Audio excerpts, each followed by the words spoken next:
Pessoal do Diário do Iguaçu, muito boa tarde. Aqui do meu lado, Peter Scheuer, que faz os boletins para o Jornal Diário do Iguaçu na segunda-feira e na quinta-feira. Mas agora nós vamos conhecer quem é então Peter Scheuer. Então, muito boa tarde, meu amigo. Conta para nós quem é Peter Scheuer, por que você escolheu meteorologia. Fala para nós desse espaço aqui que a gente vê muitas nuvens, muitos tornados, muitos furacões. Boa tarde, palavra contigo. Boa tarde para você, Igor, a todos os nossos internautas. Então, eu sou formado em meteorologia pela Universidade Federal de Santa Catarina. Sempre fui um apaixonado por meteorologia desde a minha infância, sempre gostei muito, aprofundadamente de meteorologia. A minha infância, assim, eu gostava de brincar de meteorologista, gostava de fazer previsão do tempo.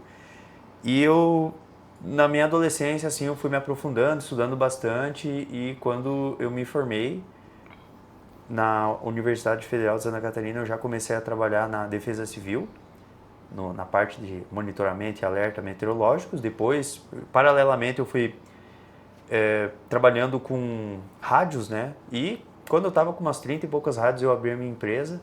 Aí, atualmente, eu estou com mais de 80 rádios, fazendo TV, jornal, portais de notícias. É toda a região sul do Brasil e também o Brasil com o YouTube, né? Mas todas as regiões. Peter, você estava nos contando aqui nos bastidores que você é um cara que trabalha bastante, né? Eu queria que você falasse um pouquinho, você tem 3 computadores aqui, um pouquinho sobre as suas estações de trabalho. O que você vê em cada computador? Como que você faz essa previsão do tempo? O que é cada coisa? Explica para nós. Então, eu trabalho com essa tela aqui, que é a tela de monitoramento. Então, eu tenho aqui radar meteorológico, imagens de satélite, onde eu identifico os principais sistemas que podem provocar chuva, temporais, tempestades, estações meteorológicas, onde são coletadas informações de temperatura, umidade, pressão atmosférica. Essa tela aqui eu observo as projeções computacionais, quando vai ter chuva, quando vai ter presença de sol e algumas nuvens, ventoso, se vai ter geada, se vai ter muito calor. Então eu analiso aqui os sistemas meteorológicos, camada por camada na atmosfera é necessário estar identificando. Esse outro computador aqui é só mais para banco de dados mesmo. Então eu tenho a minha estação meteorológica que eu faço coleta de informações. Também tenho alguns equipamentos aqui no meu laboratório. Eu tenho todos essas imagens aqui que é a minha área de estudo, né, que é previsão do tempo, que é fundamental, né, mas principalmente tempestades, ciclones e tornados, que é a área que eu estudo. Tanto é que eu morei 13 anos em Florianópolis, mas eu voltei para minha terra natal. Por quê? Porque aqui a região de Chapecó, Guatambu, Xanxerê, São Miguel do Oeste é uma rota de tempo severo, é uma rota de tempestade, é a segunda região do planeta que mais tem tornados no mundo. E isso não é só eu que falo, isso eu aprendi na graduação, isso é o planeta todo que fala, né? Então, o primeiro lugar está nos Estados Unidos e a segunda região está aqui. Então, por isso que eu tenho essa... E por que essa região é uma região de rotas de tornados? Aqui é uma área que ela é bem continentalizada. É uma área que tem muito contraste de temperatura, umidade, pressão. Então, muitas vezes, as frentes frias que passam aqui pela nossa região têm uma diferença de temperatura e pressão nos níveis médios da atmosfera. A gente chama isso de baroclinia. Então, quanto maior a diferença, o contraste de temperatura e pressão, mais tempo severo tem. Então, quanto mais continentalizado que eu digo é mais afastado do oceano, que o oceano é um campo, é uma área que tem mais umidade, é mais, digamos que é mais fria, entre aspas, né?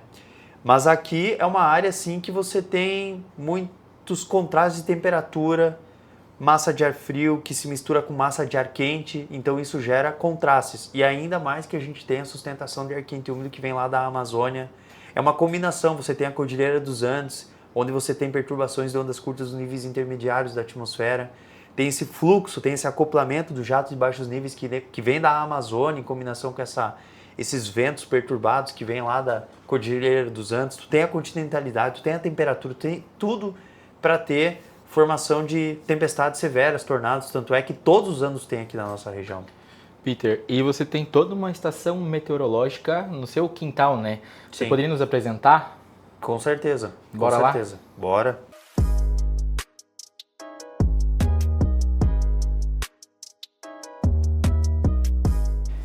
Então, Igor, tem esses instrumentos, que são instrumentos que registram e me dão a leitura da pressão atmosférica. A pressão atmosférica é a variável mais importante na parte da meteorologia.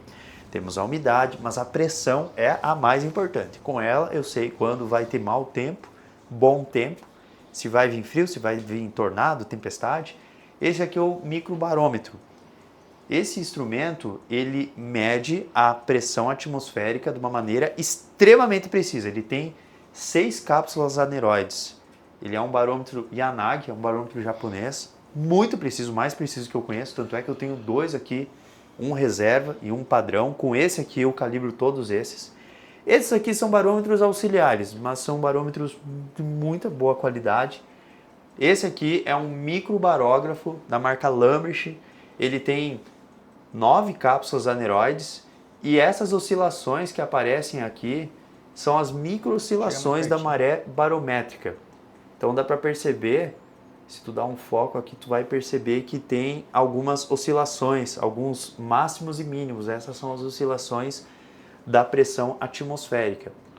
Então quando a pressão ela é baixa, isso significa que a gente tem um mau tempo. Ou está vindo um mau tempo. Quando a pressão é alta, é bom tempo. Então, quando está vindo um sistema de baixa pressão, algo do tipo, ele já vai me indicando aqui que está caindo a pressão. Muitas vezes a pressão está caindo e não chove. Quer dizer que o sistema passou próximo.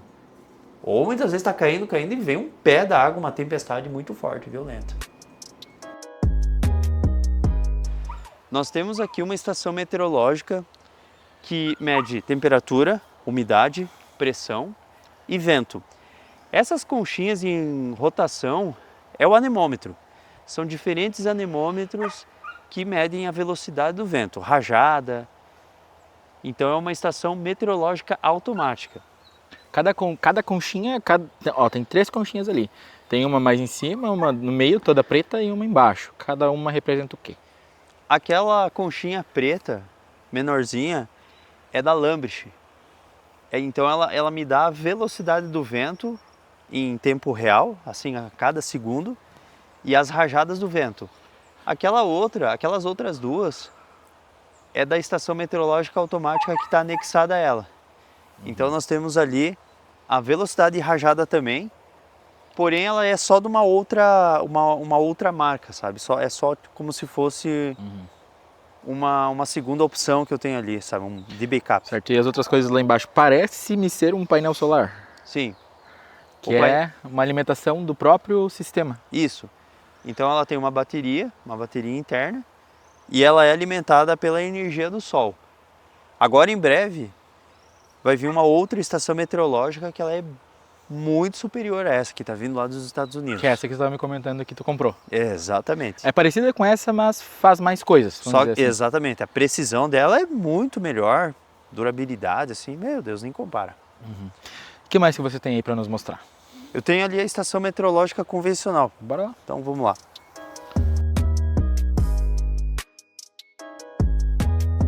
Aqui é a torre da estação, ó. Já está pronta já.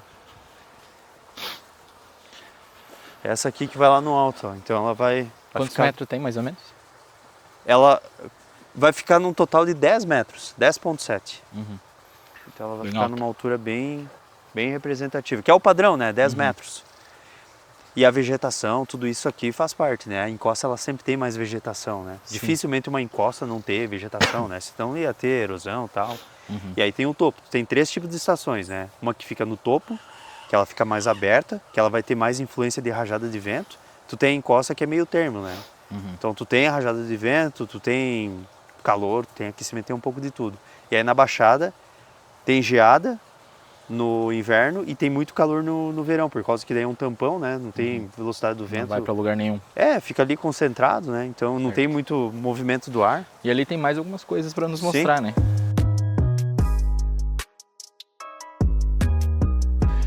Peter, então, estamos aqui no meio da tua estação meteorológica, no quintal da tua casa, né? Esse aparelhinho aqui mais ou menos parecido, pelo que a gente pode ver, com o que tem lá em cima da tua casa, né? Sim. Conta pra nós, o que eles fazem? Então, essa aqui é uma estação meteorológica convencional. Ela não é automática, como aquela que está no alto do meu escritório, do meu laboratório. Esse instrumento aqui, ele é o mesmo que está lá no alto, mas ele está em superfície. e eu tenho que vir aqui fazer a coleta das informações. Aquela é automatizada, é automática, então não precisa, ela vai tudo para o computador. Essa aqui não, essa aqui eu tenho que vir aqui. Esse instrumento aqui, ele registra a direção do vento através dessa grimpa e a velocidade do vento. Peter, tu consegue estimar mais ou menos para nós como que está agora? Agora está 3 km por hora a velocidade do vento. E eu tenho esse outro, esse aqui é um anemógrafo e esse aqui é o anemômetro totalizador. Ele me dá a velocidade do vento média aqui onde a gente está. Então, por exemplo, aqui é um odômetro. Digamos que está 1.500 aqui no odômetro e depois de uma hora está 1.550. Então, 1.500, a diferença entre 1.500 a 1.550 é 50. Multiplicado por 100 dá 5.000. Dividido por 1.000 vai dar 5 km por hora. Entendeu? Então, mas ele me dá assim uma precisão altíssima, tá? Então ele é muito bom mesmo. Então a velocidade média do vento. E esse ele atrás de você? Esse aqui é o pluviômetro Ville de Paris. Esse instrumento, ele me dá as leituras de precipitação. Eu venho aqui com uma proveta, essa proveta pluviométrica, tem 10 milímetros aqui. O raio aqui é 400 milímetros quadrados, né? Ou 40 centímetros quadrados. Eu venho aqui e abro a torneirinha, como não choveu, né? Então é zero a quantidade de chuva para hoje. Cabe aqui 150 milímetros, né? Então, por exemplo, se chover 100 milímetros, eu tenho que vir aqui, 10 milímetros, esvaziar. E vai somando, entendeu? Já choveu 150? Já, opa, já. Choveu em 1 hora, não, 2 horas choveu em 2023, chegou a quase 140 milímetros. Em 2023, no El Niño forte que a gente teve. Certo. Peter, me tira uma dúvida agora. Um senso comum, assim, algo que eu já ouvi falar.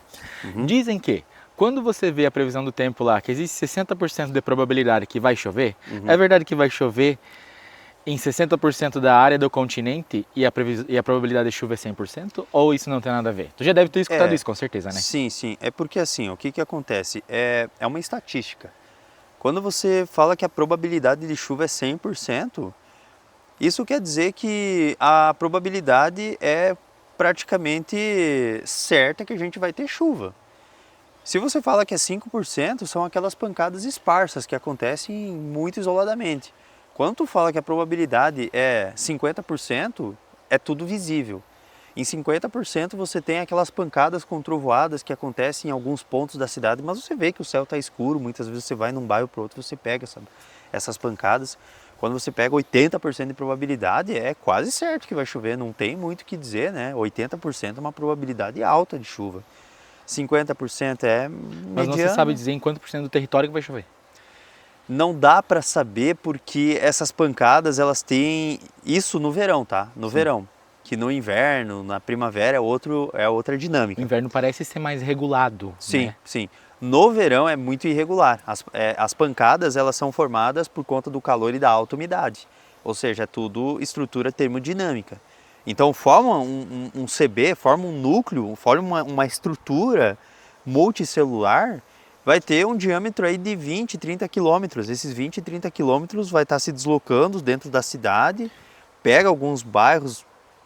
O que acontece? Essas pancadas elas sempre vão ter o deslocamento, a maior parte, de oeste para leste. Então elas passam aqui sobre a região aqui de Chapecó, por exemplo, trazem esses temporais, muitas vezes que não pegam todas as áreas, e as vizinhanças muitas vezes não acontece nada, sabe? Então não dá para saber exatamente, elas vão se alimentando da umidade. Digamos que aqui no meu sítio aqui a umidade esteja em 80%. Ela passa por aqui porque a umidade é alta. Aí numa região vizinha tá, sei lá, 50%. Ela não vai, ela vai aonde tem mais vapor d'água, onde tem mais umidade.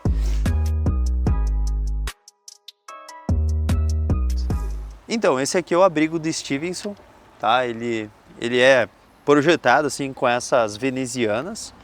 Uma veneziana tá com esse ângulo aqui de ataque, né? E a outra é para o ar forçar para entrar, né? Então o que acontece? Ele é um abrigo meteorológico, onde no interior dele a gente tem o psicrômetro. Com ele eu consigo ter a temperatura do ar. Calcular aqui o ponto de orvalho, que é uma variável extremamente importante para a detecção de tempestades. a umidade relativa do ar tabelada, o termigrógrafo, que ele registra a umidade e a temperatura, através aí de um feixe de fios de cabelo e de uma placa bimetálica, com isso ela dilata, e os termômetros de máxima e o termômetro de mínima. Então o termômetro de máxima, a temperatura máxima que aconteceu durante o dia, em 24 horas. E o termômetro de mínima que vai me dar a leitura da temperatura mínima que aconteceu, que geralmente acontece ao amanhecer ou quando tem entrada de massa de ar frio no momento que está entrando, né? Se for à tarde, enfim. Estou em Chapecó faz 3 anos. Uhum. Chuva. Muita chuva em poucas horas. Sim. É isso que é mais comum assim do verão. É mais comum, porque geralmente até tem algum granizo, só que é granizo pequeno nessa época do ano. Dificilmente vai ter granizo grande. Agora na primavera e no inverno, cara, daí o bicho pega, que daí é granizo gigante. Granizo grande, granizo gigante, muitas vezes está associado a tornados. Claro que os tornados eles são bem localizados, né? Mas eles acontecem. Então é uma região aqui que é rótulo. E dentro dessas nuvens você tem partículas d'água, certo? Só que assim, ó... Só nos cumulonimbus que se forma o granizo? É só na cumulonimbus. Aí o que acontece? Tu tem correntes ascendentes que jogam essas gotículas d'água lá para o alto da atmosfera, que lá no alto é bem mais frio, é temperatura negativa. E essas gotículas d'água vão descer através da corrente descendente, que é o ar frio. Aí o ar quente sobe, desce e ela vai indo, ela vai sofrendo um ciclo. E à medida que ela vai subindo na atmosfera, ela acumula mais gelo. Congela. Vai ter, exatamente, partículas d'água, partículas de poeira. E vai ter um momento que essa partícula de gelo, esse granizo, não vai aguentar a sustentação da gravidade e vai cair. É assim que se forma o granizo. Peter, então muito obrigado por nos receber aqui no seu espaço, né? Por contar um pouquinho da sua estação meteorológica. Agradecer em nome do Diário do Iguaçu e toda segunda e quinta-feira você acompanha Peter com a previsão do tempo nas redes do DI. Eu que agradeço a oportunidade de estar mostrando um pouco do meu trabalho. A gente trabalha aí praticamente a semana toda. Muitas vezes quando tem tempo severo a gente tem que trabalhar meio que direto, fim de semana. Meteorologista não folga não, só quando tem uma massa de ar seco. Mas a gente agradece demais aí por estar mostrando um pouco do nosso trabalho, que muitas vezes fica só ali atrás, no rádio, né? Então aqui câmeras, muita gente nem conhece, né? Exatamente. Mas obrigado mesmo. Valeu, Peter. Valeu, obrigado, Igor.